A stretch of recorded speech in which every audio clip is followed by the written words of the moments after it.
জীবনে যে কোনো শখ পূরণের নির্দিষ্ট একটা সময় থাকে। সঠিক সময়টা একবার পেরিয়ে গেলে হয়তো শখ পূরণ হয় ঠিকই, তবে তৃপ্তিটা ঠিক পাওয়া যায় না। ১৭ বছর বয়সে যে বিরিয়ানি খেতে অমৃতের মতো লাগে, ৩২ বছর বয়সে এসে সেটা ভালো নাও লাগতে পারে। জীবনের ছোটখাটো স্বাদ খুব দামি জিনিস। এগুলোই একটা মানুষের হৃদয়কে জীবিত রাখে, সতেজ রাখে, প্রাণবন্ত করে তোলে। এজন্য সময় থাকতেই এই সকল শখগুলোকে পূরণ করে ফেলতে হয়। অনেক টাকা জমলে একদিন খাবো, এই চিন্তাটা না করে অল্প কিছু টাকা জমিয়ে এখনই খেয়ে আসুন না পছন্দের কাচ্চিটা। বিশ্বাস করুন, জীবনের শ্রেষ্ঠ স্বাদটা আপনি পাবেন। দেরি না করে পছন্দের মানুষটাকে নিয়ে আজকেই রিক্সা করে বেরিয়ে পড়েন। শাড়ি বা পাঞ্জাবি পরে হুটখোলা রিক্সায় বৃষ্টিতে ভিজতে ভিজতে শহরময় ঘুরে বেড়ান। লিখে নিন, লাইফের সেরা রোমান্সটা আপনি পাবেন। নিজের ছাদে বাগান হবে, এই আশায় না বসে থেকে ভাড়া বাসায় বারান্দায় টবে লাগিয়ে ফেলুন গোলাপের সুন্দর একটা চারা।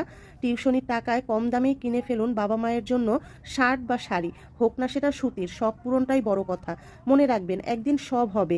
এই আশায় যে নিজেকে সব কিছু থেকে বঞ্চিত করে, তার জীবনে কিছুই হয় না। তার জীবন কাটে শুধু বিষণ্ণতা আর অপেক্ষায়, শেষ হয় আফসোস আর হতাশার মধ্য দিয়ে।